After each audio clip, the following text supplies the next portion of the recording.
બાળકો, આજે આપણી થીમ છે ખોરાક. શું છે? પછી આપણે ખોરાકમાં અલગ અલગ સ્વાદ હોય ને, તો આપણે એના વિશે વાત કરશું. બરાબર? તો ચાલો, ગોળ કેવો લાગે? મીઠો લાગે. એવી જ રીતે લીંબુ કેવું લાગે?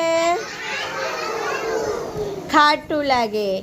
પછી કારેલું કેવું લાગે? કડવું લાગે. તો આ બધા કેવા છે? અલગ અલગ સ્વાદ છે. શું છે? તો આપણે અલગ અલગ વસ્તુ ખાઈએ તો અલગ અલગ સ્વાદની ખબર પડે ને. જો આપણે ખાલી લીંબુ જ ખાઈએ તો શું આપને લાગે? કેવું લાગે? ખાટું જ ખબર પડે. Very good. તો બધાને સ્વાદ વિશે ખબર પડી બાળકો? મજા આવી?